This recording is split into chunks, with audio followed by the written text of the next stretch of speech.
శ్రీగురుభ్యో నమః. హరి ఓం. గణానాం త్వా గణపతిగుం హవామహే కవిం కవీనాముపమశ్రవస్తమం. జ్యేష్ఠరాజం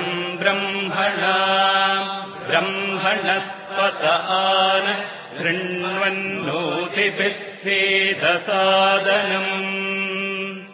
ప్రణో దేవే సరస్వతీ వాజేభిర్వాజినీవతి. ధీనామభిత్రయవతు. గణేశాయ నమః. సరస్వత్యై నమః. శ్రీగురుభ్యో నమః. హరి ఓం.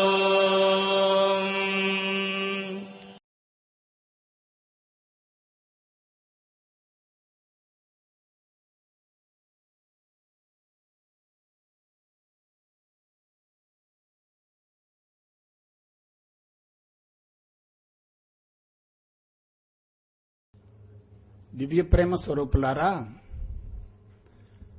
నా గురించి పెద్దగా చెప్పుకోవాల్సిందంటూ ఏమీ లేదు. ఒక సామాన్యమైనటువంటి పేద రైతు బిడ్డను. అయితే ఆధ్యాత్మిక కుటుంబం నుంచి నేను వచ్చినప్పటికీ రుగ్మతలతో, అనారోగ్యంతో, పేదరికంతో, వెనుకబడ్డటువంటి ప్రాంతంలో నేను జన్మించడం వల్ల పుట్టినప్పటి నుంచి కూడా నన్ను ఏదో ఒక నెగటివ్ ఫోర్స్ నన్ను వెంబడిస్తూ వచ్చింది. అయితే కష్టపడి చదువుకొని మంచి మార్కులతోటి విద్యాభ్యాసాన్ని కొనసాగిస్తూ అనుకోకుండా వామపక్ష భావజాలం వైపుకు, హేతువాదం వైపుకు, నాస్తికవాదం వైపుకు విద్యార్థి దశలో ఉన్నప్పుడు నేను ఆకర్షింపబడ్డాను. దానికి మూల కారణం ఏంటంటే, మొదటి నుంచి నా అంతరంగంలో సామాజిక స్పృహ గూడుగట్టుకొని ఉంది. సమాజంలో మంచి జరగాలి అనేటటువంటి భావన నా మనసులో ప్రగాఢంగా ఉన్నందువల్ల కమ్యూనిస్టు సిద్ధాంతంలో ఒక ఆకర్షణ ఉంది. అదేమిటంటే సోషలిజం కానీ, సామ్యవాదం కానీ, ఈక్వాలిటీ కానీ, ఇటువంటి విషయాలు నన్ను బాగా ఆకర్షించాయి. నా మనసులో ఉన్నటువంటి ఒక అభిప్రాయం ఏంటంటే, ప్రకృతి అన్ని జాతులకు అన్ని సమకూరుస్తుంది కదా,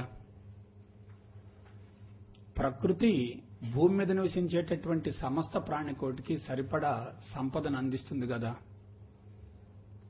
కొంతమంది అవసరానికి మించి సంపదను పోగు చేసుకొని మరి కొంతమంది కొరత ఏర్పరుస్తున్నారు కదా, అలా కాకుండా ప్రకృతి సంపద, ప్రకృతి వనరులు అందరికీ అందేటట్లయితే తప్పనిసరిగా ఒక సమాజం స్థాపించవచ్చు అనేటటువంటి భావన.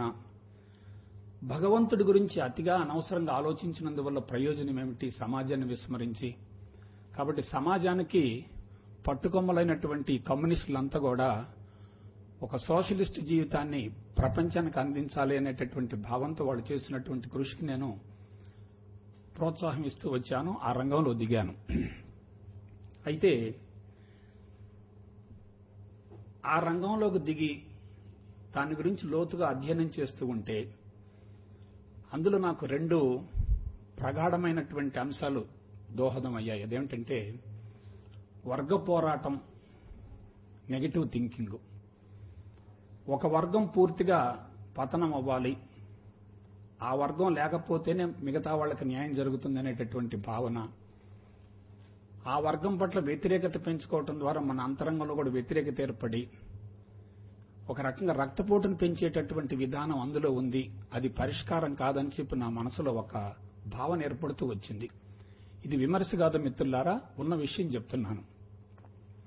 అయితే నాకు జబ్బులు తొలగిపోవాలి, ఆరోగ్యం సిద్ధించాలి, అంతరంగంలో ఉన్నటువంటి అసంతృప్తి పోవాలి, రిటైర్ అయ్యేంత వరకు నేను ఉద్యోగంలో కొనసాగాలి, నా భార్యకు పిల్లలకు న్యాయం చేయాలి, ఈ భావనలు మనసులో బాగా పడ్డందువల్ల అనారోగ్యం నుంచి బయటపడి ఆరోగ్యాన్ని పొంది వృత్తికి కుటుంబానికి న్యాయం చేయాలి అనేటటువంటి భావంతో 91వ సంవత్సరంలో బలవంతంగా అనుకోకుండా యాదృచ్ఛికంగా ఒక ఆధ్యాత్మిక సంస్థ యొక్క శిక్షణ కార్యక్రమానికి హాజరు కావటం జరిగింది.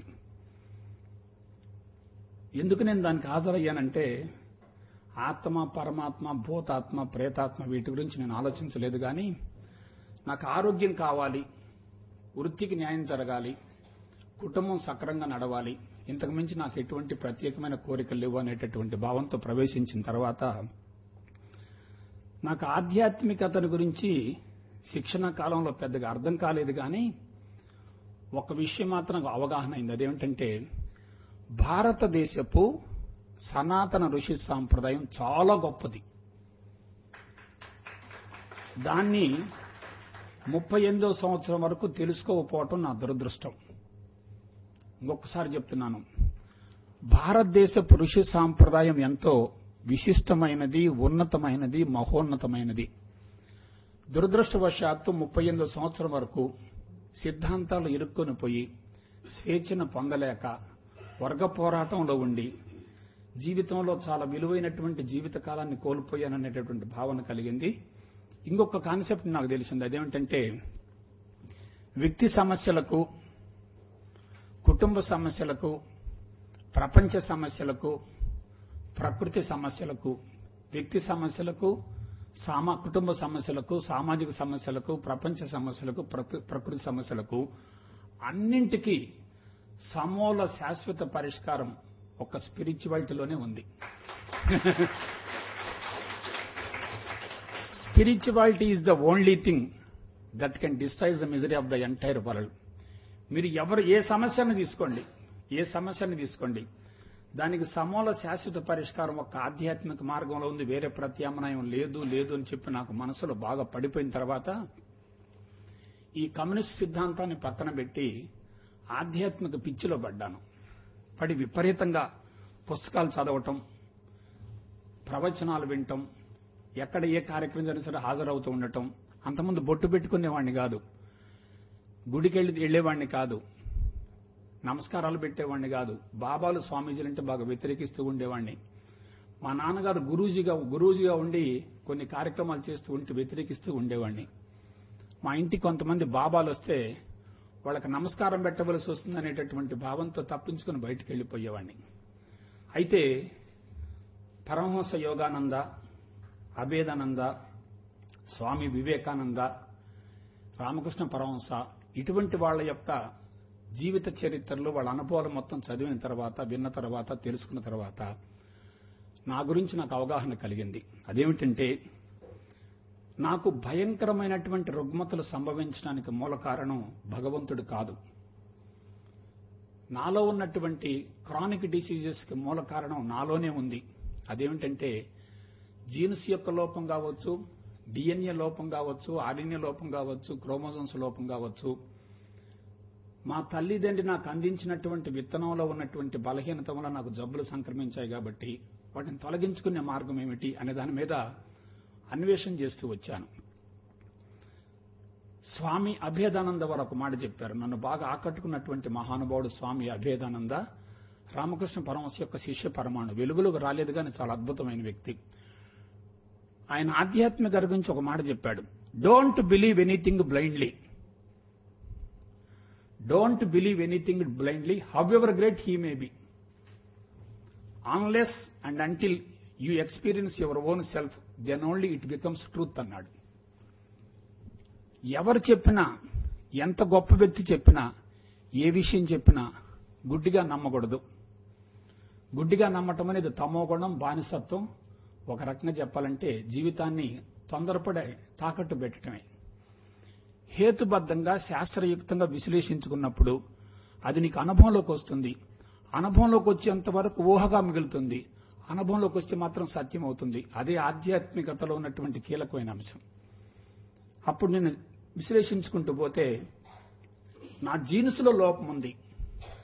డిఎన్ఏల లోపం ఉంది, ఆర్ఎన్ఏల లోపం ఉంది, మా అమ్మ నాన్న నాకు ఇచ్చినటువంటి ఆ క్రోమోజోమ్స్లో లోపం ఉంది, కారణ శరీరంలో లోపం ఉంది, విత్తనంలో లోపం ఉంది. మరి ఎలా పోద్ది? ఆకస్మికంగా వచ్చింది కాదే. ఎన్నో జన్మల నుంచి వచ్చినటువంటి జీన్స్ నాకు సంక్రమించినప్పుడు జీన్స్ యొక్క స్వరూప స్వభావాన్ని ఎలా మార్చగలుగుతాము అనే దాని మీద నాకు ఒక రీసెర్చ్ చేశాను. ఆ మహానుభావుడు ఒక మాట చెప్పాడు, there is no boundary for the power of the human mind. మానవుడి యొక్క మేధస్సుకు పరిధి గాని పరిమితి గాని లేదు. It is the infinite library of the universe. మానవుడి యొక్క మేధస్సు విశ్వపు గ్రంథాలయం. బయట నుంచి మనం ఎటువంటి సమాచారం పొందవలసినటువంటి అవసరం లేదు, మొత్తం లోపలే దాగి ఉంది. ఇది ఆయన చెప్పినటువంటి మాట. ఇంకొక మాట చెప్పారు, nothing is impossible for the human mind. మానవుడి యొక్క మేధస్సుకు అసాధ్యమనేది లేదు. ఇంకొక మాట చెప్పారు, మన మేధస్సు ద్వారా మనం కొత్త శరీరాన్ని సృష్టించుకోవచ్చట. You can create new body with your powerful mind. అప్పుడు నాకు అనిపించింది, ఓహో, జీన్స్ యొక్క స్వభావం మారాలి, క్రోమోజోమ్స్ మారాలి, డిఎన్ఏ మారాలి, ఆర్ఎన్ఏ మారాలి, నా బేసిక్ కాన్స్టిట్యూషన్ మారాలి, నా మూల నిర్మాణం మారకుండా జబ్బులు తొలగిపోవు అనే దాని మీద సైంటిఫిక్ గా సమాధి అభ్యాసాన్ని గురించి, ధ్యానాన్ని గురించి విశ్లేషించుకుంటూ 94-95 సంవత్సరం వరకు నేను సాధన చేశాను. 4 years సాధన చేశాను, గుర్తుపెట్టుకోండి. 91 సంవత్సరం యోగాలోకి ప్రవేశించాను. యోగాలోకి ప్రవేశించినప్పుడు నాకు యోగా గురించి పెద్దగా చెప్పలేదు, తెలియలేదు. యోగాలో ఉన్న కమర్షియాలిటీ నాకు అర్థమైపోయింది అక్కడ. ఆ సంస్థలకు వెళ్ళిన తర్వాత అక్కడ వాళ్ళ పరిస్థితి చూసి అంత కమర్షియాలిటీ అయిపోయింది. ఒక పక్క బాధపడుతూ మనస్తాపం చెందుతూ కూడా పాయసం పెట్టారు, తిందామనుకున్నాను. యాలక్కాయ తొక్కొచ్చింది, తీసి బయటపడేద్దాం. జీడిపప్పు మొక్కొచ్చింది, లోపలేసుకుందాం. వాళ్ళ మంచి చెడ్డలతో మనకేం పని, నాకు కావాల్సింది ఆరోగ్యం కావాలి, ప్రశాంతత కావాలి. ఈ ఉద్దేశంతో వెళ్ళాను. ఈ పుస్తకాలు మొత్తం చదివి సాధన చేసుకుంటూ ఉంటే, మిత్రులారా, గురువు యొక్క పాదాల మీద ప్రమాణం చేసి చెప్తున్నాను, 95 సంవత్సరం వచ్చేసరికి నాకున్నటువంటి జనైటల్ క్రానిక్ డిసీజెస్ లో 80% తగ్గిపోయింది. ఇది ప్రమాణం, నేను నిరూపిస్తాను. నాకున్న జబ్బులు చెప్తాను. ఫస్ట్ ఎనీమియా, అసలు బోన్ స్ట్రెంగ్త్ లేనే లేదు, నడుస్తుంటే పడిపోయేవాడిని. రెండవది క్రానిక్ బ్రాంకైటిస్, కఫము, కళ్ళ, చీము, రక్తం పడుతుండేది. ఇలా దుడుచుకుంటూ ఉండేవాడిని. చిన్నప్పుడు నడుస్తుంటే పడిపోయేవాడిని. పడిపోయిన తర్వాత బ్లడ్ రాదు, ఎముక కనపడతా ఉండేది. ఆ తర్వాత విపరీతమైన తలనొప్పి, కాన్స్టిపేషన్, సోరియాసిస్, ఇక బాడీ మొత్తం చెవులో చీంగారటం, లేని జబ్బే లేదు. 95 సంవత్సరం వచ్చేసరికి వీటిలో 80% తగ్గిపోయింది. అప్పుడు అనుకున్నాను, ఇక ఆధ్యాత్మికత గురించి లోతుగా విశ్లేషించుకోవాలనే భావన కలిగి అలా విశ్లేషించుకుంటూ పోతే మరలా ఒక అసంతృప్తి మొదలైంది. భారతదేశంలో ఆధ్యాత్మికత సక్రమైన పందాలో లేదు. వ్యక్తి పూజల్లో ఉంది, విగ్రహ పూజల్లో ఉంది, రూపనామాల్లో ఉంది, ద్వైతంలో ఉంది, విశిష్టాద్వైతంలో ఉంది. భారతదేశంలో ఆధ్యాత్మికత లేదు మిత్రులారా, ఆధ్యాత్మిక బానిసత్వం ఉంది. ఎట్లా దేశాన్ని ఏ విధంగా బయటికి తీసుకురావాలి, నాలో వచ్చినటువంటి మార్పే నా బిడ్డల్లో కూడా రావాలి అనేటటువంటి భావంతో ఒక వినూత్న పందాలో కోర్సులు రూపొందించి అందిస్తే బాగుంటుంది అనేటటువంటి భావంతో 98 సంవత్సరంలో ఒక ట్రస్టును ప్రారంభించడం, కోర్సులు తయారు చేయటం, కోర్సులు అందిస్తూ వచ్చాను. అయితే మొట్టమొదట 4 కోర్సులు మాత్రం అందించాను. ఆ తర్వాత అనుకున్నాను, సాధన అంటే చెయ్యటం కాదు, సాధన అంటే చెయ్యటం కాదు, ఉండటమే. It is a being state, it is not at all doing state. కాబట్టి ఏదో చెయ్యాలి అనేటటువంటి దానితో సాధన ప్రారంభించి, ఏదో చెయ్యాలి అనే దానితో సాధన ప్రారంభించి ఏమీ చెయ్యకుండా ఉండేటటువంటి స్థితికి మళ్ళటమే ఆధ్యాత్మికత అనే దాని గురించి నాకు ఒక అవగాహన కలిగింది. అప్పటి వరకు మేము అందిస్తున్నటువంటి కోర్సులు మొత్తం కూడా ఏదో ఒకటి చేసేటటువంటి విధానం ఉన్నాయి. ఇది పర్ఫెక్షన్ కాదు, ఇది టోటాలిటీ కాదు, ఇంటిగ్రేటెడ్ పర్సనాలిటీ రాదు అనేటటువంటి భావంతో తర్వాత 2009 సంవత్సరం మే మాసంలో ఒక ఎక్స్పెరిమెంట్ చేశాను. అదేమిటంటే అసలు వేదాల్లో ఏముంది, వేదాల యొక్క సారాంశం ఏమిటి, ఋషులు మనకు అందించినటువంటి విధానం ఏమిటి, ప్రస్తుతం అమల్లో ఉన్నటువంటి విధానం ఏమిటి, ఎందుకు భారతదేశం గాడి తప్పింది. ఒకసారి అనిపిస్తూ ఉంటుంది, ఆధ్యాత్మికతే భారతదేశానికి శాపమేమో అనిపించేది ఒక్కోసారి. స్విట్జర్లాండ్లో ఆధ్యాత్మికత లేదే, స్వీడన్లో ఆధ్యాత్మికత లేదే, చాలా ఫారిన్ కంట్రీస్లో ఆధ్యాత్మికత లేదే, అవి సస్యశ్యామలంగా ఉన్నాయి కదా. మరి భారతదేశంలో ఆధ్యాత్మిక కార్యక్రమాలు ఉన్నాయి, శిక్షణా సంస్థలు ఉన్నాయి, యోగులు ఉన్నారు, ఋషులున్నారు, తపస్సంపన్నులున్నారు, సిద్ధులు వస్తూ ఉన్నాయి, విభూతులు వస్తున్నాయి, గుర్రాలు వస్తూ ఉన్నాయి. ఇంత జరుగుతున్నప్పటికీ భారతదేశంలో ఈ కటిక దారిద్ర్యం ఏమిటి, నిరుద్యోగ సమస్య ఏమిటి, హత్యలేమిటి, దోపిడీలు ఏమిటి, మానభంగాలు ఏమిటి, విప్లవ కార్యక్రమం ఏమిటి, ఉగ్రవాద కార్యక్రమం ఏమిటి, ఎందుకు పొరపాటు జరిగింది అనే దాని మీద వేదాల్లో ఏముంది అని తెలుసుకోవాలనేటటువంటి తపనతోటి మీరు నమ్మండి నమ్మకపోండి దాని గురించి ఆలోచించడం ప్రారంభించిన తర్వాత నా జుట్టు దాదాపు 70% నడిచిపోయింది. ఎందుకు చెప్తున్నానంటే ఇది అన్వేషణ అనుకోండి, శోధన అనుకోండి, పరిశోధన అనుకోండి, పిచ్చి అనుకోండి, మీరు ఏ పదమన్న పెట్టండి. తెల్లగాయత ముందు పెట్టుకునేవాణ్ణి, పెన్ను చేతిలో పట్టుకునేవాణ్ణి, వేదం వేదం వేదం అనుకుంటా ఉండేవాణ్ణి. పుస్తకాలు చదివే ఆసక్తి లేదు నాకు. మొదట్లో చదివాను కానీ పుస్తకాలు ఎక్కువగా చదువుతూ ఉంటే that becomes borrowed knowledge. It is very very dangerous. పుస్తకాలు చదవటం కన్నా ప్రత్యక్ష అనుభూతిని పొందడం చాలా మంచిదనేటటువంటి భావనతోటి తెల్లగాయతం పెట్టుకొని పెన్ను పెట్టుకొని కూర్చొని తిరువణ్ణామలైలో మా గురూజీల మొత్తాన్ని తీసుకెళ్లి అక్కడ టీచర్స్ ట్రైనింగ్ కోర్సు పెట్టి వాళ్ళ మీద ప్రయోగం చేయటం మొదలుపెట్టి, ఎందుకంటే వేరే వాళ్ళ మీద ప్రయోగం చేస్తే ఏమైపోద్దో అనే భయంతో మా వాళ్ళు అయితే ఏమన్నారనే ఉద్దేశంతో అక్కడ మొదలుపెట్టా. ఋగ్వేదం, ప్రజ్ఞానం, బ్రహ్మ ఇట్లా చేసుకుంటూ వచ్చా. మొత్తం అయిపోయిన తర్వాత భారతదేశపు ఆధ్యాత్మిక విధానంలో ఎక్కడెక్కడ చిన్న చిన్న పొరపాట్లు జరిగాయో, లోపాలు జరిగాయో నాకు మొత్తం అర్థమైపోయింది. దాని గురించినటువంటి వివరణ కొంతమందికి ఇస్తే బాగుంటుందనేటటువంటి భావంతో రాఘవరావు గారు ఫోన్ చేసిన తర్వాత ఈ విషయం మీద మాట్లాడతానని చెప్పడం జరిగింది. నేను క్లుప్తంగా చెప్తాను, అవసరమైతే క్వశ్చన్స్కి ఆన్సర్స్ ఇస్తాను. మీ మనసులో ఒక అనుమానం ఉందనుకోండి, అదే తమోగుణం అంటే. అనుమానం నివృత్తి అయిందనుకోండి, అదే సత్వగుణం అవుతుంది. ఏమి లేదు బిడ్డలారా, మీరు 2 మాటలు గుర్తుపెట్టుకోండి. ఆధ్యాత్మిక మార్గంలోకి వచ్చారు కాబట్టి 2 మాటలు గుర్తుపెట్టుకోండి. 1 పరిణామము, 2 మనుగడ కోసం పోరాటం. ఈ 2 జరుగుతున్నాయి, ఎక్కడ ఏం లేదు చూసుకోండి.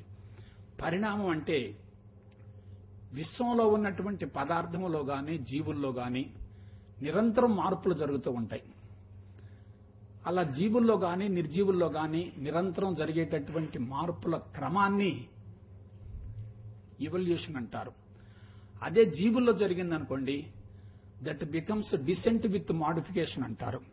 అంటే ఒక తరం నుంచి మరొక తరానికి మార్పులతో కూడినటువంటి సంతానం వస్తూ ఉంటే దాన్ని ఆర్గానిక్ ఎవల్యూషన్ అంటారు, డిసెంట్ విత్ మాడిఫికేషన్ అంటారు.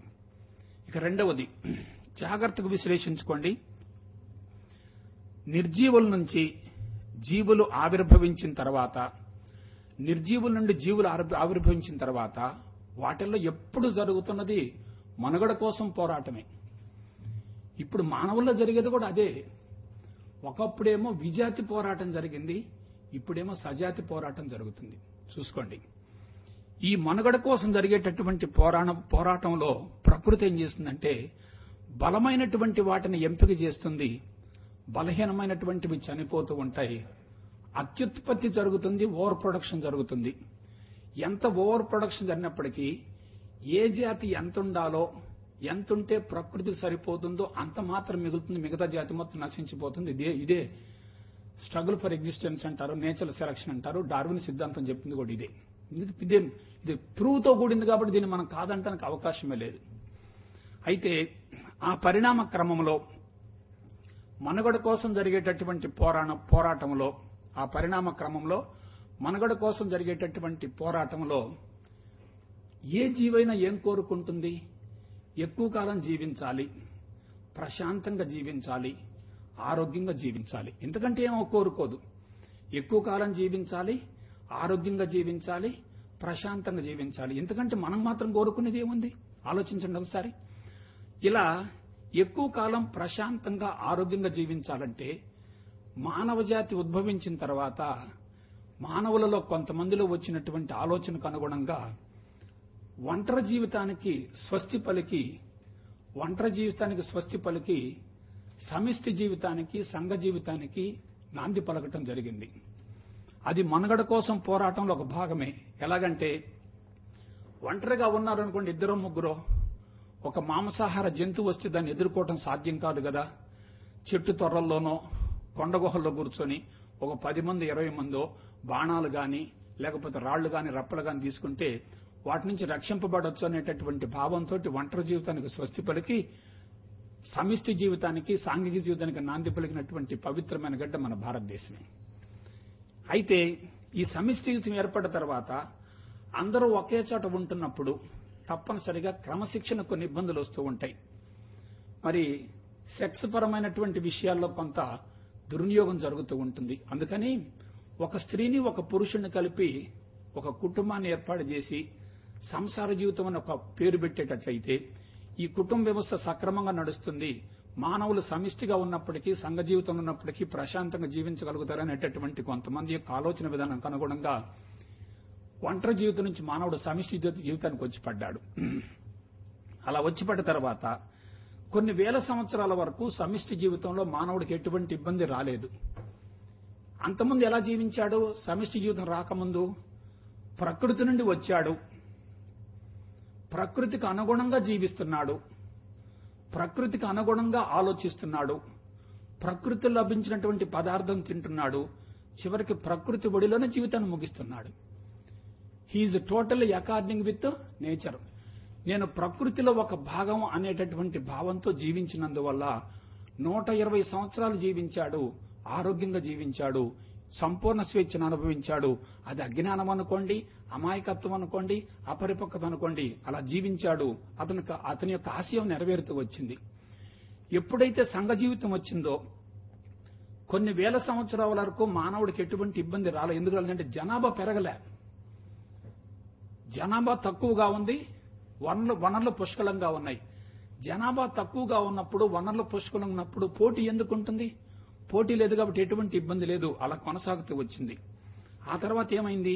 నెక్స్ట్ పరిణామాలు చూడండి. స్వేచ్ఛగా జీవించేటటువంటి వ్యక్తి బంధంలో పడ్డాడు. చూసుకోండి, ఇప్పుడు మనం అంతా బంధాల్లోనే ఉన్నాం.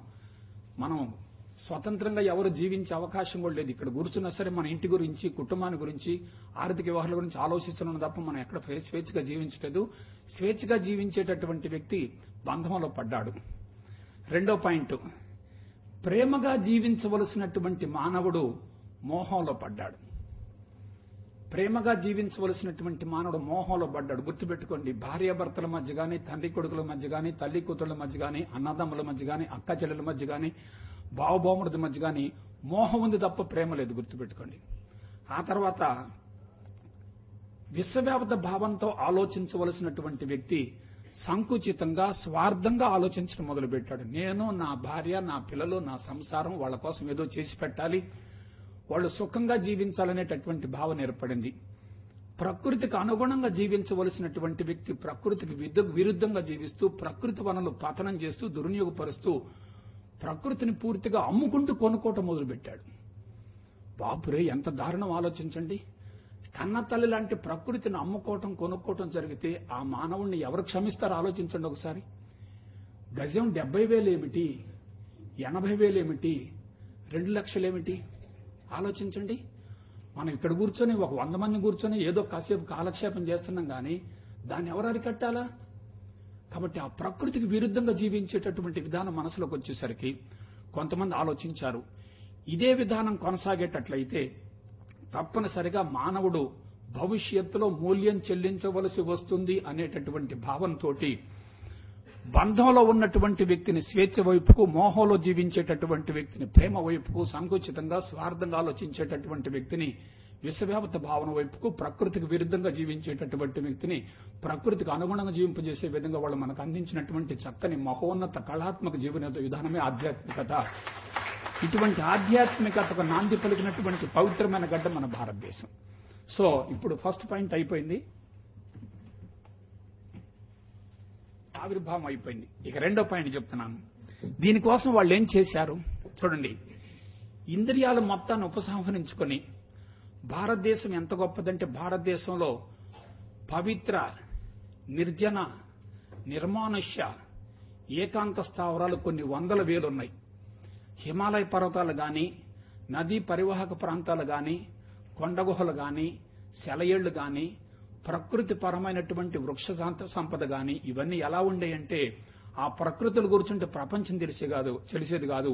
అటువంటి ప్రదేశాలను ఎన్నుకొని ఇంద్రియ చైతన్యాన్ని పూర్తిగా జీరోకు తీసుకొచ్చి, ఇంద్రియ చైతన్యం మొత్తాన్ని జీరోకు తీసుకొచ్చి, ఆ తర్వాత వాళ్ళు ఏం చేశారంటే మానవుడు సంపూర్ణ స్వేచ్ఛను పొందే విధంగా వాళ్ళు మనకు అందించినటువంటి విధానమే ఆధ్యాత్మిక జీవన విధానం.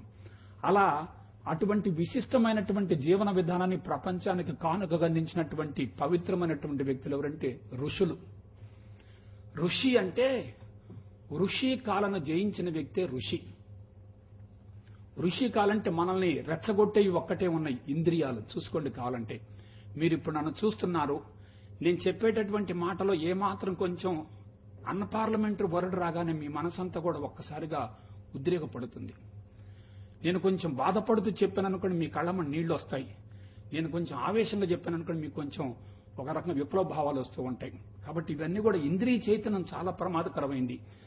మిగతా జాతులలో ఇంద్రియ చైతన్యం పరిమితంగా ఉంది కాబట్టి అవి పరిమితంగా ప్రకృతికి అనుగుణంగా జీవిస్తూ వచ్చాయి. కానీ మానవుడికి ఇంద్రియ చైతన్యం బాగా ఉంది కాబట్టి పరిసరాల గురించి ఆలోచించుకుంటూ ఉంటూ పరిసర సమాచారం మొత్తం స్వీకరిస్తూ వచ్చాడు కాబట్టి ఇంద్రియాలను ఉపసంహరించుకోవాలి. దాన్ని ఏమంటారంటే ప్రత్యాహార అంటారు.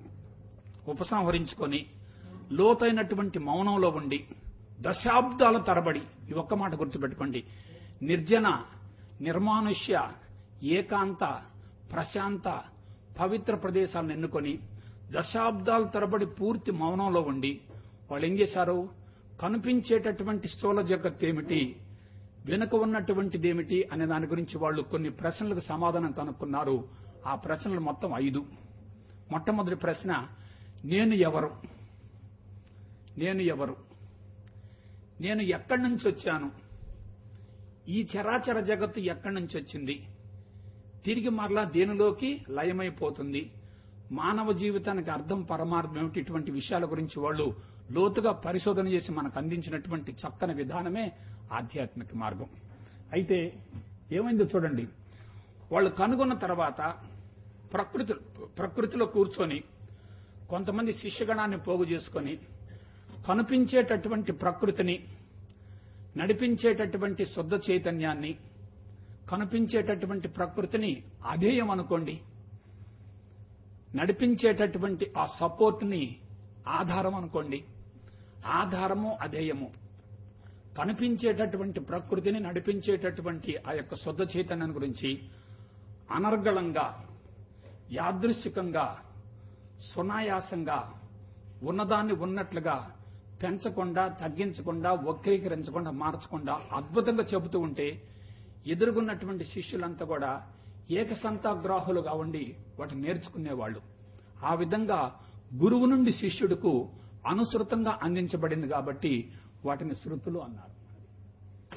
ఆ తర్వాత కాలంలో మానవుడు ఇంద్రియాల మత్తులో పడిపోతున్నాడు. ఎందుకు? ప్రకృతి వనరులు పూర్తిగా తరిగిపోతున్నాయి. ఏం లేదు, మీది గాని నాది గాని జీవిత లక్ష్యం ఒక్కటే, ఏం లేదు, మనం సుఖంగా జీవించాలి, కుటుంబాన్ని సుఖంగా ఉంచాలి, అంతే. ఇంకా రెండో ఆలోచన లేనిది చూసుకోండి. ఇది ఒక్కటి అందరూ టార్గెట్స్ చూసుకోండి. ఆనందం కాదు, మనిషి కోరుకునేది ఏమిటి చెప్పండి? సుఖాన్ని కోరుకుంటూ ఉన్నాడు. సుఖాన్ని కోరుకునేటటువంటి వ్యక్తి ప్రకృతి వనరులు ఎక్కువగా వాడుకుంటాడు. ప్రకృతి వనరులు ఎక్కువగా వాడుకున్నటువంటి వ్యక్తిని ప్రకృతి శిక్షిస్తుంది తప్పనిసరిగా. అప్పుడు చూశారు,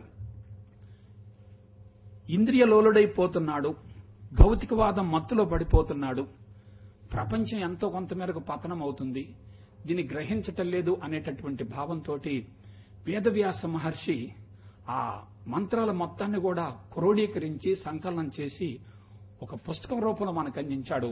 ఆ పుస్తకమే వేదం అంటే. వేదాన్ని గురించి 5 మాటలు చెప్తాను, బాగా గుర్తుపెట్టుకోండి. వేదం అంటే మూలము, రూట్ అంటారు. అంటే ఈ చరాచర జగత్తుకు ఏదైతే ఆధారమో దాని గురించి తెలియజేసే దాన్నే మూలం అంటారు. వెలుగు, ఎన్లైటన్మెంటు, పరిపూర్ణము, సర్వస్వము, అనంతం. ఈ 5 మాటలు గుర్తుపెట్టుకోండి. మళ్ళీ చెప్తాను. మూలము, వెలుగు, పరిపూర్ణము, అనంతము, సర్వస్వం. ఒక మాట చెప్తాను. Vedas denote complete knowledge.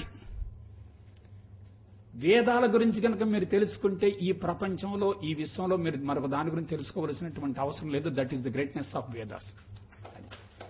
ఇంకొక మాట చెప్తున్నాను, ఇంకొక 5 మాటలు చెప్తాను. సబ్జెక్ట్ ఎక్కువ అవుతుంది ఏమన్నా. వేదం అంటే మౌనం, వేదం అంటే సత్యం, వేదం అంటే బ్రహ్మం, వేదం అంటే పరమాత్మ, వేదం అంటే భగవంతుడు. ఇంకొకసారి చెప్పన. వేదం అంటే మౌనం. ఏ మౌనం అది? తామసిక మౌనం కాదు, రజసిక మౌనం కాదు, సాత్విక మౌనం కాదు, సంపూర్ణ మౌనం. మీరిప్పుడు నన్ను చూస్తున్నారు, నా మాటలు సరిగా అర్థం కావట్లేదు, ఏదో నార్మల్గా ఉన్నారు, అది తమోగుణ మౌనం అవుద్ది. మాటలు బలవంతంగా అణుచుకుంటున్నారు అనుకోండి, అది రజోగుణ మౌనం అవుద్ది. ఆ తర్వాత మీరు నార్మల్గా ప్రశాంతం కనపడుతున్నారు అనుకోండి, అది సాత్విక మౌనం అవుద్ది. కానీ ఆలోచన ఆగిపోయేటటువంటి స్థితే సంపూర్ణ మౌనం. మౌనము, సత్యము, విశ్వము, పరబ్రహ్మము, భగవంతుడు, విశ్వాత్మ, పరమాత్మ వగైరా మీరు ఏదన్నా వాడుకోండి, అదే వేదం అంటే. నెక్స్ట్, ఈ వేదాల్లో ఏమున్నాయండి? వేదాలు దేని గురించి చెప్పినాయి? వినండి జాగ్రత్త. ఏం లేదు, కనిపించేటటువంటి స్థూల జగత్తును నడిపించేటటువంటి ఆధారమైనటువంటి శుద్ధ చైతన్యాన్ని గురించి తెలియజేసేదాన్ని వేదం అంటారు. కనిపించేదేమో స్థూల జగత్తు, నడిపించేదేమో శుద్ధ చైతన్యం. ఈ రెండింటి గురించి తెలియజేసేదాన్నే వేదం అంటారు. కనిపించేటటువంటి స్థూల జగత్తును అధేయం అన్నారు, నడిపించేటటువంటి శుద్ధ చైతన్యాన్ని ఆధారం అన్నారు. ఈ రెండింటిని గురించి తెలియజేసేదే వేదం. ఇంకొక విషయం చెప్తాను. వేదాల యొక్క కాన్సెప్ట్ ఏమిటండి? కొంచెం జాగ్రత్తగానండి. ఏమీ లేదు, వేదం అనేది మారేది కాదు, మార్పులకు గురయ్యేది కాదు, ఎప్పుడు కొనసాగేదాన్నే వేదం అంటారు. సత్యం అప్పుడు ఇప్పుడు ఎప్పుడు ఒకే రకంగా ఉంటుంది, సత్యం మారే ప్రసక్తి లేదు. కానీ ఏమవుతుందంటే కనిపించేటటువంటి ప్రకృతి మారుతూ ఉంటుంది. ఎలా మారుతుంది? సంవత్సరానికి 6 ఋతువులు ఉంటాయి. ఋతువులకు అనుగుణంగా ఎండాకాలం వస్తూ ఉంటుంది, వర్షాకాలం వస్తూ ఉంటుంది, చలికాలం వస్తూ ఉంటుంది, పచ్చదనం వస్తూ ఉంటుంది, ఆకులు రాలిపోతూ ఉంటాయి. కాబట్టి కనిపించేటటువంటి స్థూల జగత్తును, ప్రకృతిని ఉన్నదానిని ఉన్నట్లుగా పెంచకుండా, తగ్గించకుండా, వక్రీకరించకుండా, మార్చకుండా ఉన్నదానిని ఉన్నట్లుగా చెప్తూ ఉంటే అది వేదం అవుతుంది. ఇక దీని వెనుక ఒకటి ఉంది. అదేమిటి? శుద్ధ చైతన్యం. ఈ శుద్ధ చైతన్యం ఏమిటి? అది నిరాకారం, నిరంజనం, నిర్గుణం, సర్వవ్యాపితం, విశ్వవ్యాపితం. అది చూసేది కాదు, తెలుసుకునేది కాదు, రుచి చూసేది కాదు, వాసన చూసేది కాదు, దహించేది కాదు, కోసేది కాదు, విభజించేది కాదు, మార్చేది కాదు. అదే శుద్ధ చైతన్యం అంటే. ఈ రెంటిని కలిపి చెప్పేదాన్నే వేదం అంటారు. ఇక నెక్స్ట్ పాయింట్ వినండి. వాళ్ళు ఏం చేశారు? మానవుడు ప్రకృతికి విరుద్ధంగా జీవిస్తున్నాడు, ప్రకృతి వనరులు పతనం చేస్తున్నాడు, కరెన్సీ సృష్టించుకొని ప్రకృతిని కొనుక్కుంటూ అమ్ముకుంటున్నాడు, ప్రకృతిని కాపాడటం ఎట్లా అనే దాని గురించి వాళ్ళు ఏం చేశారంటే, ప్రకృతిలో ఉన్నటువంటి ప్రతి పదార్థానికి, ప్రతి వస్తువుకి, ప్రతి వృక్షానికి, ప్రతి జంతువుకి, ప్రతి ప్రాణికి పేర్లు పెట్టేశారు. ఎట్లా పెట్టారు? పవిత్రమైనటువంటి మానవుని యొక్క స్వర వ్యవస్థకు అనుగుణంగా రూపొందించబడ్డటువంటి సంస్కృత భాషలో అది వేద భాష అంటారు, డివైన్ లాంగ్వేజ్ అంటారు. ఆ భాషలో వాళ్ళు ఏం చేశారంటే విశ్వంలో ఉన్నటువంటి ప్రతి వస్తువుకి పేరు పెట్టారు. కనిపించేటటువంటి స్థూల జగత్తులో ఉన్నటువంటి ప్రతి వస్తువుకు పేరు పెడుతూ వస్తువు యొక్క స్వభావం మారుతూ ఉంటే ఆకారం మారుతుంటే పేర్లు కూడా మారుతూ వచ్చాయి. నేను ఒక 2-3 ఎగ్జాంపుల్ చెప్తాను. ఒక్కటే చెప్తాను ఎగ్జాంపుల్ ఒక్కటే. అదేమిటంటే చూడండి, నీరుంటుంది. నీటిని వేడి చేసామనుకోండి ఆవిరైపోతుంది. చల్లబరిచామనుకోండి ఐస్ అయిపోతుంది. నిప్పు మండుతూ ఉంటుంది. నీరు పోస్తే ఏమవుద్దంటే నిప్పు ఆగిపోతుంది. ఒక నదిలో నీరుంది, ఒక సముద్రంలో ఉంది, కుంటలో ఉంది, చెరువులో ఉంది, కాలువలో ఉంది, ప్రతి చోట ఉంది. కాబట్టి ఆ నీటికి సంస్కృత భాషలో డజన్ల కొద్ది పేర్లున్నాయి. అగ్నిజము అన్నారు, ఉదకం అన్నారు, పానీయం అన్నారు, తోయం అన్నారు, కర్పూరం అన్నారు, సలిలం అన్నారు, సారంగం అన్నారు. ఈ విధంగా చాలా పేర్లు పెట్టారు. ఎందుకు పెట్టారు? ధర్మం మారుతూ ఉంటే పేరు కూడా మారుతూ వచ్చింది. సో వినండి ఒకసారి. పంచభూతాలను చూశారు, ప్రకృతిని చూస్తున్నారు, వృక్ష సంపదను చూస్తున్నారు, ప్రాణికోటిని చూస్తున్నారు. మానవుడు ప్రకృతిని కాపాడాలి అంటే ప్రకృతిని పూజించాల్సిందే. అందుకని వాళ్ళు ఏం చేశారు?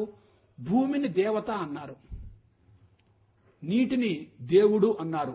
ఏ దేవుడు? వరుణ దేవుడు. అగ్నిని ఏమన్నారు? అగ్నిదేవుడు అన్నారు. వాయువుని వాయుదేవుడు అన్నారు. ఆ తర్వాత వృక్షాలను కూడా వాళ్ళు పూజించమని చెప్పారు. ఆ తర్వాత జంతువులను పూజించమని చెప్పారు. ఈ విధంగా ప్రకృతిలో ఉన్నటువంటి ప్రతి పదార్థాన్ని, ప్రతి వస్తువుని దైవంగా భావించే విధంగా వాళ్ళు కొన్ని పవిత్రమైనటువంటి పేర్లు పెట్టి వాటిని ఉపాసించే విధంగా, ఆరాధించే విధంగా, పూజించే విధంగా తయారు చేశారు. దాన్ని ఏమంటారంటే సంహితం అంటారు. ఇది టెక్నికల్ వర్డ్. ఏమి లేదు బిడ్డలారా, ప్రకృతిలో కనిపించేటటువంటి ప్రతి రూపానికి నామం ఉంటుంది. మీరు నామాన్ని ఉచ్చరిస్తూ ఉంటే రూపం కనిపిస్తుంది. రూపాన్ని గనక చూస్తూ ఉంటే నామం వస్తూ ఉంటుంది. నామం ద్వారా వచ్చేటటువంటి రూపాన్ని యంత్రం అంటారు. యంత్రాన్ని చూస్తూ ఉంటే మీకు మనసులో వచ్చేటటువంటి ఒక శబ్దాన్ని మంత్రం అంటారు. ఏ మంత్రానికి ఏ యంత్రం అని చెప్పే విధానాన్ని తంత్రం అంటారు. మంత్రం, తంత్రం, యంత్రం, ఇటువంటి మంత్ర, తంత్ర, యంత్రాల గురించి చెప్పినటువంటివే వేదాలు. నెక్స్ట్ ఏం చేశారు? వాటికి పేర్లు పెట్టారు. నెక్స్ట్ వాటిని ఏం చేయాలి? ఆరాధించాలి. భూదేవికి దండం పెట్టుకో, ఆ తర్వాత నీటికి దండం పెట్టు, అగ్నికి దండం పెట్టు, వాయువుకి దండం పెట్టు అని చెప్పి అన్నిటి కూడా వాటిని ఆరాధించే విధంగా, పూజించే విధంగా, ఆ విధంగా వాళ్ళు ఒక క్రతువులు, కార్యక్రమాలు మొత్తం నిర్వహించారు. దాన్ని బ్రాహ్మణం అంటారు. అవి పూజించిన తర్వాత అవి భగవంతుడు, అవి కూడా సృష్టిలో ఒక భాగమే. పరమాత్మ ప్రపంచానికి భిన్నంగా లేడు, వ్యతిరేకంగా లేడు, అతీతంగా లేడు అనేటటువంటి భావంతో వాటిని మనసులో ప్రతిష్ఠించుకోవటాన్ని అరణ్యకం అన్నారు. సంహితము, బ్రాహ్మణము, అరణ్యకం. వీటి గురించి ఎందుకంటే ఎక్కువ చెప్పే అవకాశం లేదు, క్లుప్తంగా చెప్తున్నాను. ఆ తర్వాత కనిపించేటటువంటి స్థూల జగత్తుతో పాటుగా దానికి వెనుకున్నటువంటి శుద్ధ చైతన్యాన్ని గురించి వివరించేదాన్ని ఉపనిషత్తు అంటారు. సంహితము, బ్రాహ్మణము, అరణ్యకము, ఉపనిషత్తు. ఈ మొత్తం వాళ్ళు అనుభవించారు, అనుభవసారాన్ని మనకు అందించారు. దాన్ని వేదం అన్నారు. ఆ తర్వాత ఒక అనుమానం వచ్చింది. ఒక సామాన్యుడు వచ్చి నాకు భగవంతుడు ఎక్కడున్నాడో చూయించంటే ఒక కట్టెనో, పుట్టనో, చెట్టునో భగవంతుడిగా చూపిస్తే అతను నమ్మడు. ఎందుకంటే రోజు వాడుకునే వస్తువులు కదా. వాడుకునేటటువంటి వస్తువులు భగవంతుడు అంటే ఎట్ట కుదురుద్ది? ఇప్పుడు నన్ను కూర్చోబెట్టి నా మీద మీరు మెడిటేషన్ చేసుకోమంటే మా విషయమే కదా అంటారు. ఈయన మామూలు వ్యక్తి కదా అనుకుంటారు. అలా కాకుండా ఏం చేశారు? ప్రకృతిని ఆరాధించడానికి వీలుగా ప్రకృతిలో ఉన్నటువంటి 3 శక్తులకు అనుగుణంగా 3 అధిదేవతలను పెట్టారు. వాళ్లే బ్రహ్మ, విష్ణు, మహేశ్వరులు. బ్రహ్మ, విష్ణు, మహేశ్వరులు 3 కూడా వ్యక్తులు కాదు. సృష్టి, స్థితి, లయలకు అధిపతులు బ్రహ్మ, విష్ణు, మహేశ్వరులు. ఆ తర్వాత ఆ 3 అయిపోయిన తర్వాత ఒక సామాన్య మానవుడు వచ్చి, ఒక అమాయకుడు వచ్చి, మామూలు వ్యక్తి వచ్చి భగవంతుడు ఎక్కడ ఉన్నాడు, భగవంతుడిని చేరేటటువంటి మార్గం ఏమిటి అనే దాని గురించి చెప్పాలి. కాబట్టి వాళ్ళు ఏం చేశారు? మంత్రద్రష్టలుగా ఉన్నటువంటి ఋషులు, గుర్తుపెట్టుకోండి, Vedas have no beginning, Vedas have no ending. Vedas have no beginning, Vedas have no ending. They are the accumulated treasure of the spiritual laws discovered by different persons at different times. ఎప్పుడు ఒకే వేదం చెప్పకూడదు. బయట ఎండగా ఉందనుకోండి, ఒక వేదం వస్తుంది. చలిగా ఉందనుకోండి ఒక వేదం వస్తుంది. వర్షం పడుతుందనుకోండి మరొక వేదం వస్తుంది. They are the accumulate treasure spiritual laws discovered by different persons at different times. The discoverers of those laws are known as seers. We must honor them as perfect human beings. నేను ఒక్కటే చెప్తున్నాను, 2030 నాటికి భారతదేశం ప్రపంచం మొత్తంలో అగ్రగామి అవుతుందని చెప్పి కొంతమంది మహానుభావులు ఎందుకు చెప్పారంటే దానికి మూల కారణం, దానికి మీ దేశంలో ఇద్దరున్నారు. ఒక వ్యక్తి ఋషి, రెండో వ్యక్తి గురువు. గుర్తుపెట్టుకోండి.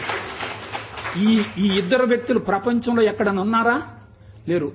మత ప్రవక్తలు ఉన్నారు, సంఘ సంస్కర్తలు ఉన్నారు, సామాజికవాదులు ఉన్నారు, మానవత ఉన్నారు. కానీ ఇద్దరున్నటువంటి వెలిసినటువంటి గడ్డ భారతదేశమే. ఋషి అంటే ఋషి కాలను జయించి వాళ్ళకు ప్రకృతిలో ఉన్నటువంటి ప్రతి కదలిక తెలిసిపోతుంది. ఋషుల గురించి 4 మాటలు చెప్తాను. సత్యాన్వేషకులు, పరిపూర్ణులు, సర్వజ్ఞులు, త్రికాలజ్ఞులు. గుర్తుపెట్టుకోండి. ఇంకోసారి చెప్పనా? సత్యాన్వేషకులు, పరిపూర్ణులు, సర్వజ్ఞులు, త్రికాలజ్ఞులు. వాళ్ళకి అసలు కళ్ళు పనిచేయవు, అంతర శక్తువులు పనిచేస్తాయి. వాళ్ళకి తెలియనటువంటిది లేదు. ఎందుకు వాళ్ళ భారతదేశం దిగజారిందంటే ఋషుల గురించి మాట్లాడే వాళ్ళు ఉన్నారు, ఋషితత్వాన్ని గురించి అనుభవించే వాళ్ళు లేరు నాన్న. ఇప్పుడు ఆలోచించుకోండి.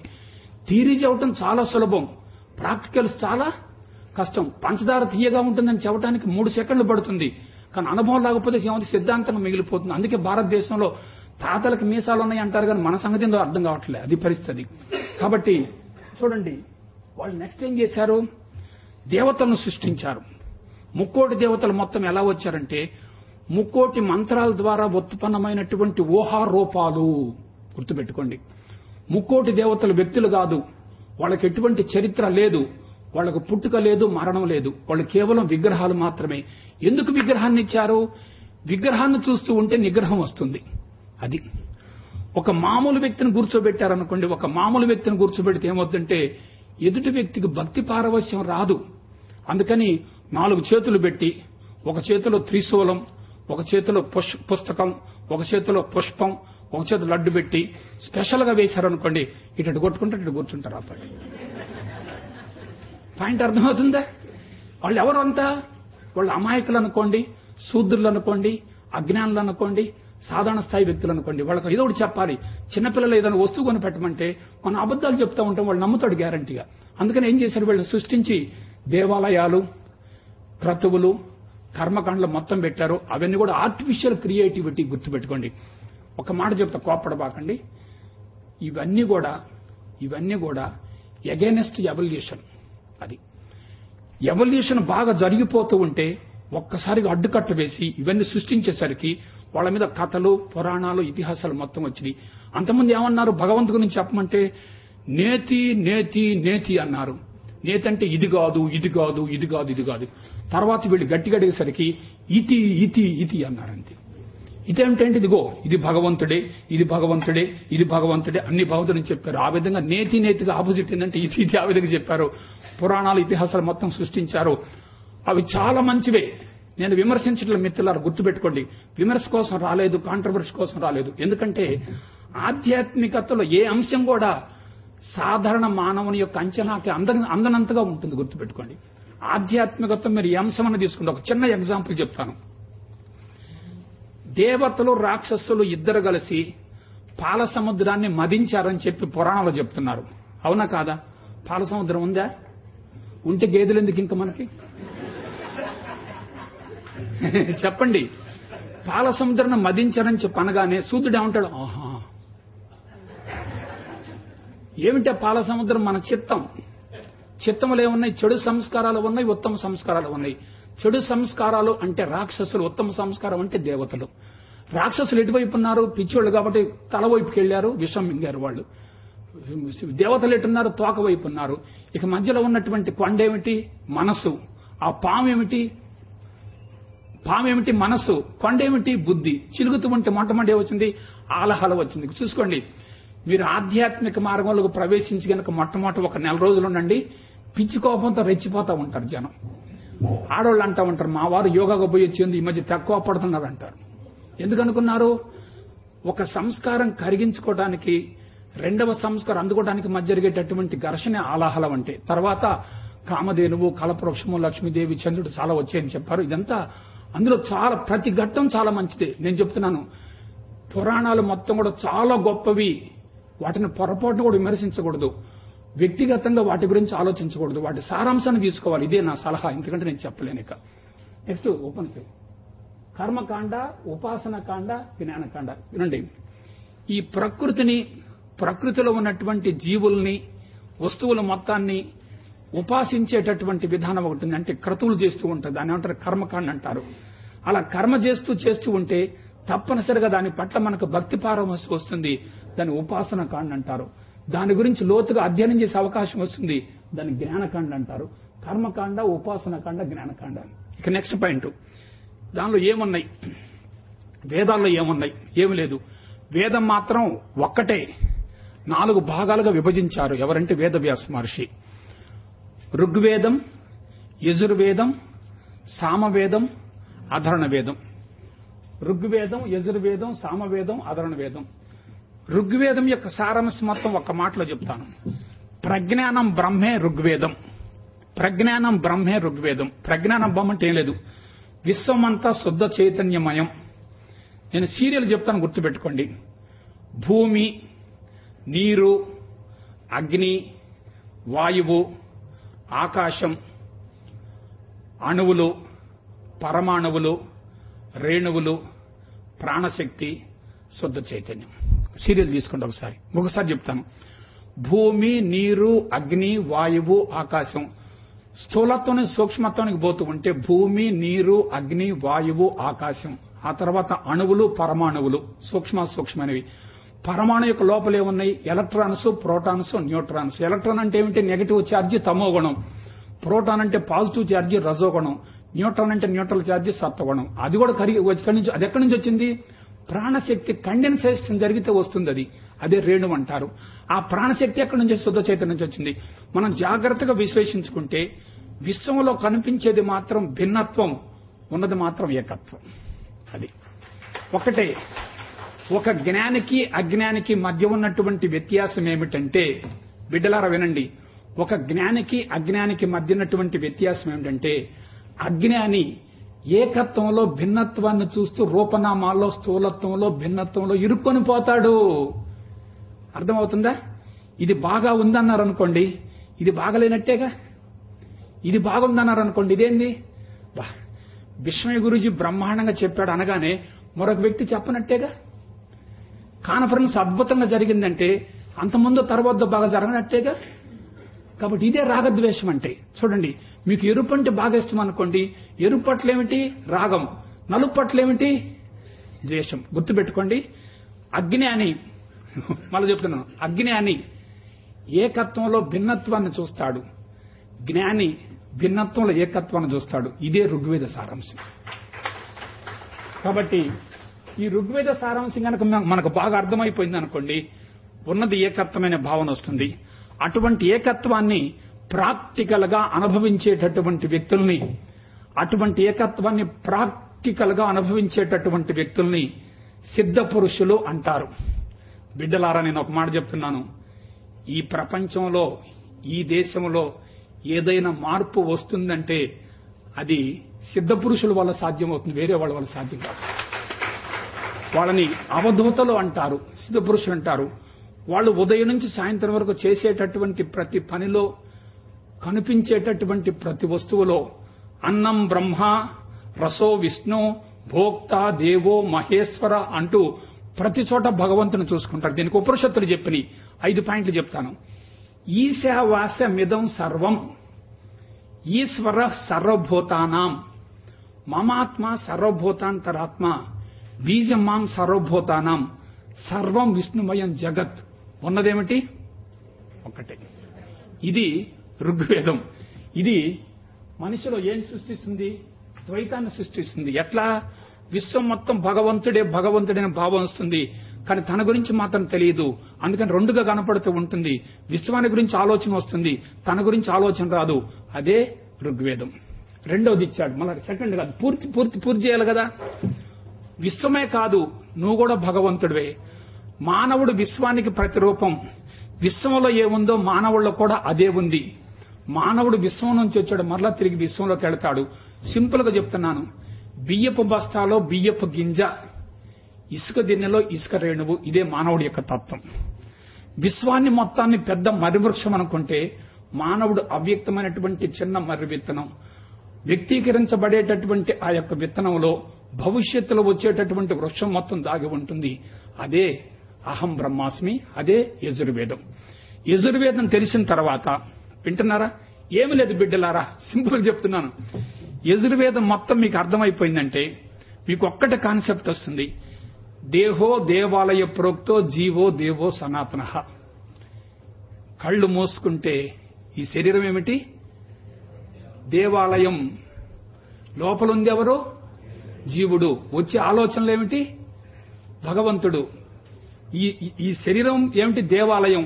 జీవుడేమిటి? భగవంతుడు. కనిపించేదేమిటి? భగవంతుడు. రుచి చూసేదేమిటి? భగవంతుడు. స్పృశించేదేమిటి? భగవంతుడు. ఇక మొత్తం ఈ దేహానికి సంబంధించిన సమాచారం మొత్తం భగవంతుడు అనే విషయం అర్థమైపోతుంది. మైండ్ లో ఉన్నటువంటి నెగటివ్ మొత్తం ఒక్కసారిగా బయటికి వెళ్ళిపోద్ది. అదే యజుర్వేదం అంటే. నెక్స్ట్ మరలా ఇక మూడోది ఇచ్చాడు. అదేమిటి? ఋగ్వేదము యజుర్వేదం రెండు ఒకటే కాబట్టి ఋగ్వేద సారాంశాన్ని యజుర్వేద సారాంశాన్ని రెంటిని కలిపే విధంగా మరొక వేదం వచ్చింది. అదేమిటంటే సామవేదం. దీనికి ఒక పదం ఉంది. అదేమిటంటే తత్వమసి. తత్ అంటే నీవు, త్వం అంటే నేను, నీవు నేను ఒకటై ఉన్నాము అని చెప్పేటటువంటిదే సామవేదం. ఋగ్వేదం, యజుర్వేదం, సామవేదం ఒకటైన కాబట్టి దానికి వాళ్ళు చెప్పిన మాటలు ఏంటంటే ఏకం, నిత్యం, విమలం, అచలం. ఈ ఒక్క మాట చాలు, ఇంకేమొద్దు. ఏకం, నిత్యం, విమలం, అచలం. ఏకోహం బహుశ్యాం, ఏకమేవ అద్వితీయం బ్రహ్మ. ఈ పదాలు చూసుకోండి. నేను ఇవాళ బోధిస్తున్నానంటే నా దగ్గర ఏముంది? వాళ్ళు ఇచ్చినటువంటి ఆ యొక్క జ్ఞాన సంపదను మీకు అందించేటటువంటి అదృష్టం నాకు కలిగింది. అంతకంటే ఏమని చెప్పండి. కాబట్టి that is purely experiential reality. ఒక సిద్ధాంతాన్ని బోధించడానికి సిద్ధాంతం అనుభవించడానికి చాలా తేడా ఉంటుంది. వేదాంతం మాటల్లో చెప్తే అది అర్థమవుతుంది, కానీ అనుభవంలోకి రావాలంటే మాత్రం సాధన కావాలి. కాబట్టి ఏకం, నిత్యం, విమలమచలం, ఏకమేవ అద్వితీయం బ్రహ్మ, ఏకోహం బహుశ్యాం, ఏకం సత్విప్ర బహుదా వదంతి, అంతర్బహిశ్చ తత్సర్వం వ్యాప్త నారాయణశ్చత. ఇటువంటి వాక్యాలు మొత్తం చెప్పారు. అది సో ఋగ్వేదం గనక మీకు అర్థమైతే ద్వైతం తెలిసిపోద్ది. యజుర్వేదం గనక అర్థమైతే విశిష్టాద్వైతం తెలిసిపోద్ది. ఇక సామవేదం అర్థమైతే ఉన్నది ఒక్కటే అనే భావన, అదే అద్వైతం అంటే. ఆ తర్వాత అద్వైతం పూర్తిగా అర్థమైన తర్వాత వింటున్నారా? ఇంకేం లేదు. ఉన్నదేమిటి చెప్పండి? ఒక్కటే. రెండు లేవు, రెండవది లేదు.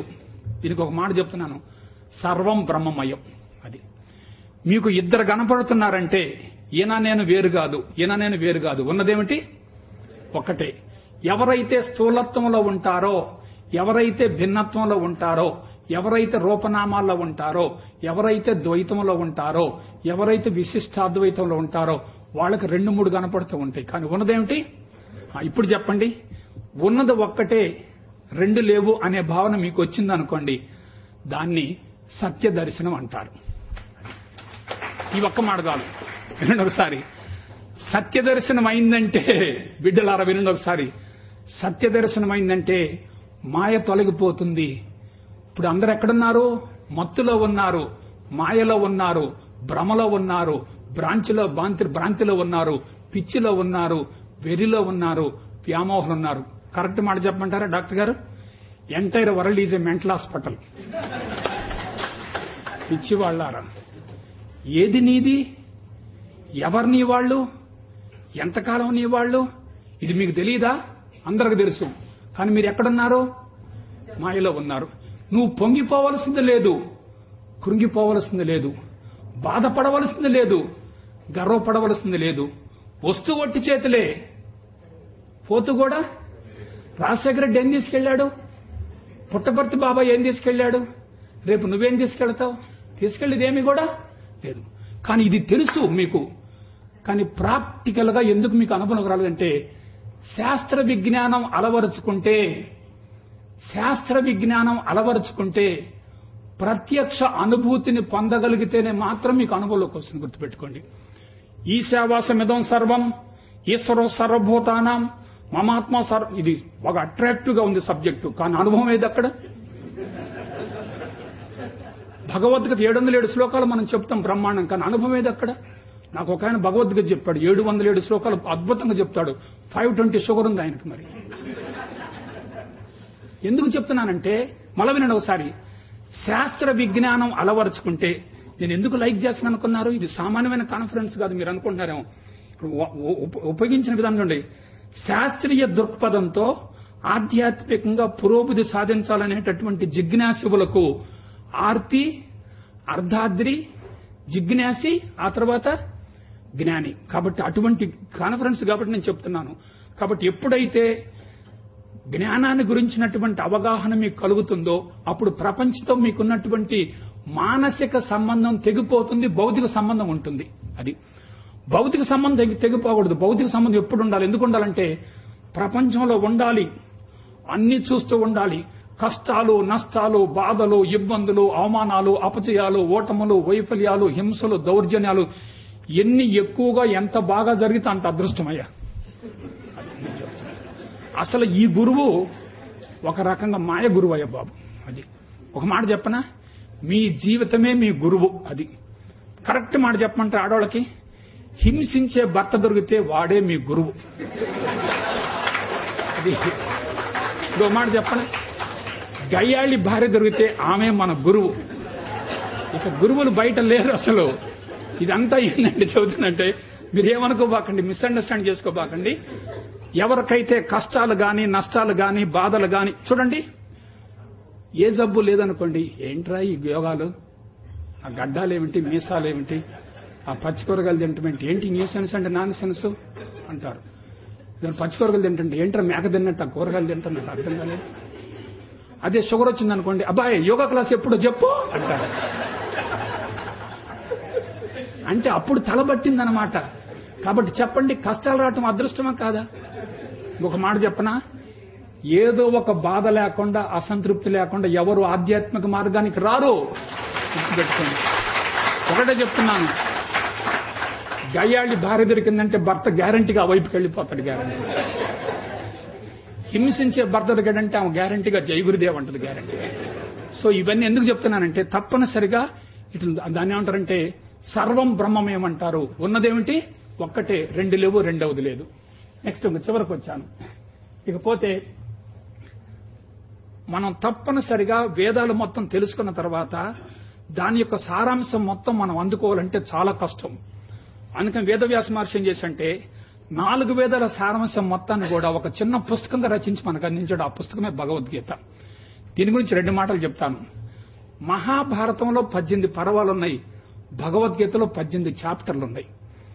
మొదటి 6 చాప్టర్లు కర్మయోగం, నెక్స్ట్ 6 చాప్టర్లు భక్తి యోగం, నెక్స్ట్ 6 చాప్టర్లు జ్ఞానయోగం, ఆ తర్వాత ధ్యానానికి పోమని చెప్పారు. ఎందుకంటే ఆధ్యాత్మిక మార్గానికి జ్ఞానమే ప్రాణం. అది భగవద్గీత ఏమిటి?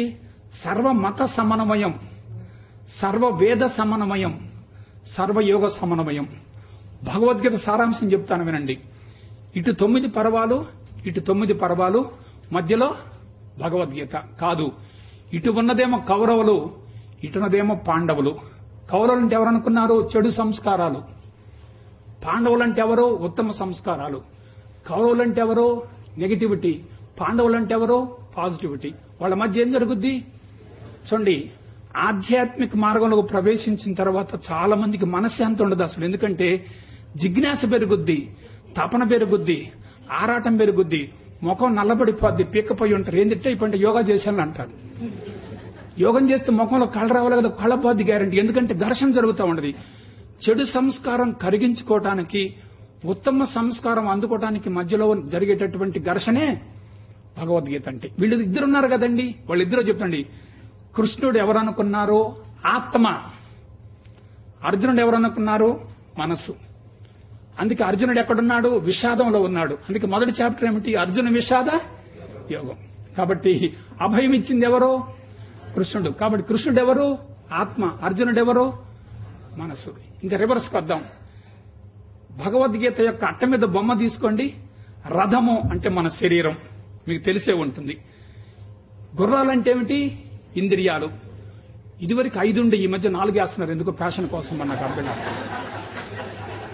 ఉండాల్సిన 5 గుర్రాలు ఉండాలి, 4 వేస్తారు. ఎందుకంటే అది ఒక పరిణామమే, తప్పనుకో బాకండి, అది కూడా పరిణామంలో ఒక భాగమే. ఆ తర్వాత పగ్గం ఉందనుకోండి, పగ్గం ఏమిటి? మనస్సు. అర్థమైందా? కృష్ణుడు పట్టుకొని నడిపిస్తున్నాడు, అతడే బుద్ధి. అర్జునుడు చూస్తున్నాడు, అతడే ఆత్మ. అది ప్రయాణించే మార్గమే ఈ ప్రపంచం అంటే. కాబట్టి ఇది భగవద్గీత. కాబట్టి భగవద్గీతలో మన ఆ సారాంశాన్ని జీవితంలో అన్వయించుకోవటం ఎట్లా?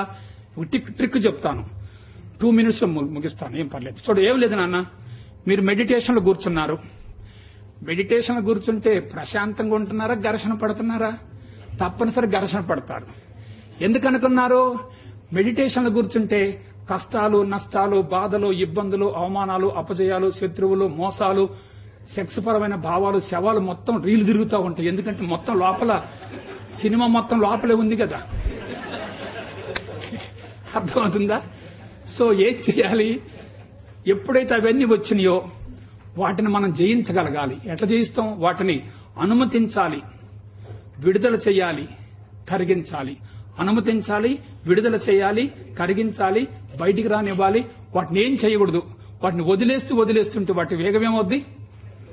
తగ్గిపోతుంది. దిస్ ద సీక్రెట్ ఆఫ్ ఇది. ఇంకొక విషయం చెప్తున్నాను, అంత కూడా వద్దు, ఇంకా సింపుల్ గా చెప్తున్నాను. మీరు జాగ్రత్తగా ఆలోచించండి. ఈ విషయంలో 2 ఉన్నాయి. ఒకటి పాజిటివ్, 2 నెగటివ్. ఒకటేమిటి? పాజిటివ్. రెండోది ఏమిటి? పాజిటివ్ నుండి నెగటివ్ వస్తుంది, నెగటివ్ మరలా తిరిగి పాజిటివ్ గా మారుతుంది. ఏమా ఇంకోసారి చెప్పనా? పాజిటివ్ నుండి ఏమొస్తుంది? నెగటివ్ వస్తుంది. నెగటివ్ మరలా ఏమవుతుంది? పాజిటివ్ శాశ్వతం, నెగటివ్ తాత్కాలికం. కౌరవులు తాత్కాలికం, పాండవులే శాశ్వతం. నా మేధస్సు నుంచి ఒక బ్యాడ్ థాట్ రిలీజ్ అయిందనుకోండి, ఈ బ్యాడ్ థాట్ ని కౌంటర్ చేసేటటువంటి గుడ్ థాట్ తప్పనిసరిగా వస్తుంది. ఈ బ్యాడ్ థాట్ కరిగిపోతుంది. That is the greatness of universe. ఎప్పటికైనా నేను చెప్తున్నాను, జయించేదేమిటి? పాజిటివే. నెగటివ్ తప్పనిసరిగా భస్మం అయిపోయింది. అలా కూర్చున్నప్పుడు ఇది ఒక్క మాట జాగ్రత్తగానండి. పాజిటివ్ నుండి నెగటివ్ వచ్చినప్పుడు, నెగటివ్ కు ఆధారం పాజిటివ్ అయినప్పుడు, నెగటివ్ మరలా తిరిగి పాజిటివ్ గా మారుతున్నప్పుడు, నెగటివ్ తాత్కాలికమై పాజిటివ్ శాశ్వతమైనప్పుడు, ఇంకా నెగటివ్ ఎక్కడిది? పాయింట్ అర్థమైందే? ఈ ఒక్క సెంటెన్స్ మళ్ళీ చెప్పనా? పాజిటివ్ నుండి నెగటివ్ వచ్చినప్పుడు, నెగటివ్ కు ఆధారం పాజిటివ్ అయినప్పుడు, నెగటివ్ మరలా తిరిగి పాజిటివ్ గా మారుతున్నప్పుడు, నెగటివ్ తాత్కాలికం, పాజిటివ్ శాశ్వతమైనప్పుడు అసలు నెగటివ్ లేదు ఈ ప్రపంచంలో. ఇప్పుడు చెప్పనా? మీకు ఒక మాట చెప్పనా? ఈ రేపులు గాని, ఘర్షణలు గాని, అవినీతి మొత్తం పాజిటివే. ఎందుకంటే చెయ్యి గాలితే కదా ఆకులు పట్టుకునేది జనం. మొత్తం జరుగుద్ది. దీన్ని ఎవడు ఆపే ప్రసక్తి లేదు. 100 మంది పుట్టబాతు బాబాలు వచ్చినా సరే ఏం చేయలేదు, జై గురుదేవని పోవాల్సింది గ్యారంటీగా. నేను ఒకటి చెప్తున్నా, ఎప్పుడైతే అవతల వ్యక్తిని మార్చాలి అనే భావన వచ్చిందో అదే బంధం. అదే బంధం అంటే బంధాలు ఎక్కడు. ఆయన మిమ్మల్ని నేను మార్చటమైంది, మీరు నేను. ఒక్కసారి ఆలోచించండి, భగవంతుని మార్చటమైంది అదేమన్నా మెంటల పని నాకు చెప్పండి. ఉన్నదేమిటి? భగవంతుని మార్చేదేందండి, నాకు అర్థం కాలేదు. సో అక్కడ నెగటివ్ ఎందుకుందంటే నీ లోపల ఉన్నటువంటి స్థితిని బట్టి నెగటివ్ కనపడుతుంది. నీ లోపల చెడు ఉంటే చెడు కనపడు, మంచి ఉంటే మంచి కనపడు. అది ఎక్కడుంది? నీ అంతరంగ స్థితిని బట్టే ప్రపంచం కనపడుతుంది. కాబట్టి ఉన్నదేమిటి? ఇక మెడిటేషన్ కూర్చున్నారమ్మా, సెక్స్ వచ్చింది పాజిటివ్, శవం వచ్చింది పాజిటివ్, శత్రువు వచ్చాడు పాజిటివ్. ఇక నెగటివ్ అనేది లేదు. కాబట్టి ఎంతసేపు కూర్చోదు. That is the greatness of Bhagavad Gita. అదే భగవద్గీత అంటే. అది జరిగింది కాదు, దానిలో ఉన్నటువంటి సారాంశం తీసుకోవాలి. ఇక లాస్ట్, మానవ జీవిత పరమార్థం ఏమిటి? 2 మాటలు చెప్తున్నాను, 2 minutes లో ముగిస్తాను. ఏమి లేదు నాన్న, నీవు గాని నేను గాని, నీవు గాని నేను గాని, ఎక్స్ గాని వై గాని జడ్ గాని, కోరికలో సంకల్పాలతో ఉన్నటువంటి సంస్కారాలతో జీవితం ప్రారంభమైంది. కోరికలు సంకల్పాలతో ఉన్నటువంటి సంస్కారాలతో జీవితం ప్రారంభమైంది. వాటిని జీన్స్ అనుకోండి, డిఎన్ఏ అనుకోండి, ఆర్ఎన్ఏ అనుకోండి, క్రోమోజోమ్స్ అనుకోండి, దాంతో ప్రారంభమవుతుంది. జీవిత పరమార్థం ఏమిటంటే కోరికలు నెరవేర్చుకోవాలి, సంకల్పాలు తీర్చుకోవాలి, సంస్కారాలు కరిగించుకోవాలి. కానీ ఇక్కడ ఒక ప్రమాదం ఉంది. ఒక కోరిక తీరిందనుకోండి, మరొక కోరిక ఏమవుద్ది? వస్తూ ఉంటుంది. కాబట్టి కోరికలు పెంచుకోవటం కాదు, కోరికలు ఏం చేయాలి? కరిగించుకోవాలి. కాబట్టి జన్మ జన్మలుగా మనకు వచ్చినటువంటి వాటిని సంచిత కర్మలు అంటారు, హెరిడిటరీ టెండెన్సీస్ అంటారు. ఈ జన్మలో వచ్చినటువంటి వాటిని ఏమంటారంటే ప్రారబ్ధ కర్మలు అంటారు. ఈ సంచితం ప్రారబ్ధంలో చర్యకు ప్రేరేపించేటటువంటి వాటిని ఆగామి కర్మలు అంటారు. అమ్ముల పొదిలో ఉన్నటువంటి వాటిని సంచిత కర్మలు అంటారు. విడుదలైనటువంటి వాటిని ప్రారబ్ధ కర్మలు అంటాడు. విడుదలకు సిద్ధంగా ఉండి సంధించబడితే వాటిని ఏమంటారంటే ఆగామి కర్మలు అంటారు. వీటి మొత్తాన్ని దగ్ధం చేసుకోవడానికి ఒకే ఒక మాట చెప్తున్నాను. పరిపూర్ణ అద్వైత బ్రహ్మజ్ఞానం. పరిపూర్ణ అద్వైత బ్రహ్మజ్ఞానంలో జీవించేటటువంటి వ్యక్తికి సాధనతో పని లేదు. సాధన కాదు. సాధన అంటే చేయటం కాదు, ఏమీ చేయకుండా ఉండటమే. దాని నుంచి మొదలు పెట్టాలి. 4 మాటలు చెప్తున్నాను. ఏమీ చేయకుండా ఉండేటటువంటి స్థితి నుండి అన్నీ చెయ్యాలి. ఏమీ సాధించవలసింది లేదు అనే స్థితి నుండి అన్నీ సాధించాలి.